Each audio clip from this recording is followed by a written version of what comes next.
Yes అండి. ఇప్పుడు ఇండియాని ఎన్సర్కిల్ చేయడానికి, ఇండియాని కంటైన్ చేయడానికి, ఇండియాని అడ్డగించడానికి, ఇండియాని అణగదొక్కడానికి చైనా ఒక ప్రాజెక్ట్ తోటి డెవలప్ చేసింది. దాన్ని స్ట్రింజ్ ఆఫ్ పెరల్స్ అంటారు. అంటే ముత్యాల గొలుసులా ఉంటది అనమాట ఆ ప్రాజెక్టు. దాన్ని ఏంటంటే ఇండియా చుట్టూరు డెవలప్ చేస్తుంది. నేవల్ ప్రాజెక్టులు అండి.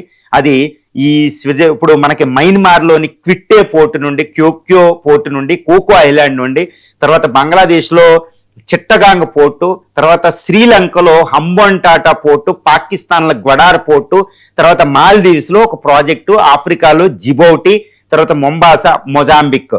ఇదంతా ఇండియా చుట్టూరు ఒక దండ మాదిరిగా బిగించేస్తుంది అనమాట ఇండియన్ ఓషన్లో. హిందూ మహాసముద్రంలోకి చైనా ఎంట్రీ అయిపోయినట్టే.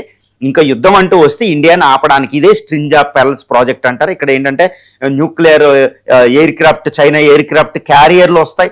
తర్వాత న్యూక్లియర్ సబ్మెరీన్స్, చైనా షిప్లు ఎప్పుడు వెళ్తాయి, చైనా స్పైయింగ్ షిప్స్ ఉంటాయి. కాబట్టి యుద్ధం అంటూ వస్తే ఇండియాని ఈజీగా ఆపగలదు. ఇండియా ఏం చేయాలో కూడా దిక్కుతోచలేని పరిస్థితి ఈ ప్రాజెక్ట్ తోటి వస్తుంది. మరి దీన్ని కౌంటర్ చేయడానికి భారతదేశం కూడా ఒక ప్రాజెక్ట్ ఇంప్లిమెంట్ చేస్తుంది. ఆర్మీ ప్రాజెక్టు, ఒక వ్యూహాత్మకమైన ప్రాజెక్ట్. దాన్నే డైమండ్ నెక్లెస్ ప్రాజెక్ట్ అనమాట. చైనా చుట్టూ మనం డైమండ్ రూపంలో ఒక ప్రాజెక్ట్ని ఇంప్లిమెంట్ చేస్తున్నాం. ఇది ల్యాండ్ నేవల్ అనమాట. ఇది జపాన్ నుంచి, తర్వాత ఇండోనేషియాలో సెడాంగ్ పోర్టు నుండి, సెబాంగ్